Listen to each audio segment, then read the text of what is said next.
In a democracy, sir, we have utmost respect for you. Prasad Garu, Speaker Garu, meerante chala respect undi. Adhyaksha, the opposition in a democracy has its say, and the government has its way. మేము మాట్లాడిన తర్వాత వాళ్ళకి పుష్కలంగా mic ఇవ్వండి, గంటలు గంటలు మాట్లాడమని నేను వద్దనట్లేదు సార్.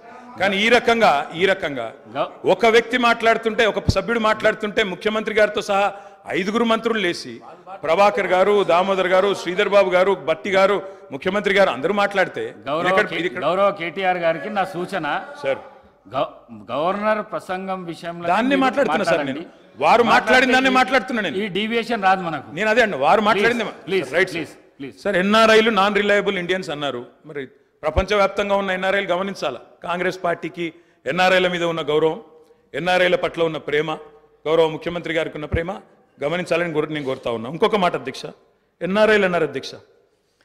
ఎవరు అధ్యక్ష? 100 కోట్ల మంది భారతీయులను కాదని బయట నుంచి తెచ్చుకున్న అధ్యక్షులు తీసుకుంది ఎవరు అధ్యక్ష? బయట దేశం వాళ్ళని తెచ్చుకున్న అధ్యక్షులు చేసుకున్న దుస్థితిలో ఉన్న కాంగ్రెస్ పార్టీ ఎన్ఆర్ఐల గురించి మాట్లాడితే ఎట్లా అధ్యక్ష? ఏదేమైనప్పటికీ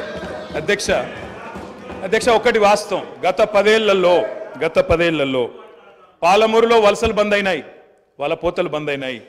14 రాష్ట్రాల నుంచి కూలీలు వచ్చి వాళ్ళ తెలంగాణలో నాట్లేస్తున్న విషయం వాస్తవం కాదా? 14 రాష్ట్రాల కూలీలు. అధ్యక్ష, మీరు నల్లగొండలో ఫ్లోరైడ్ బండ నల్లగొండ గుండె మీద పెట్టిపోతే ఆ ఫ్లోరైడ్ బండను దించింది కేసీఆర్ కాదా? ఆ విషం నీళ్ల పీడ విరగడ చేసింది కేసీఆర్ కాదా? తెలంగాణను ఫ్లోరోసిస్ రహిత రాష్ట్రంగా పార్లమెంటులో ప్రకటించింది కేంద్ర ప్రభుత్వం కాదా? ఇది అబద్ధం అంటారా? సడుగులు విరిగిన సాలెల మగ్గానికి మంచి రోజులు తెచ్చింది కేసీఆర్ ప్రభుత్వం కాదా?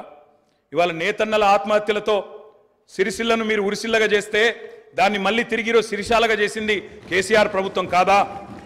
కునారిల్లిపోయిన కుల వృత్తులకు కొత్త ఊపిరులు ఊదింది కేసీఆర్ ప్రభుత్వం కాదా?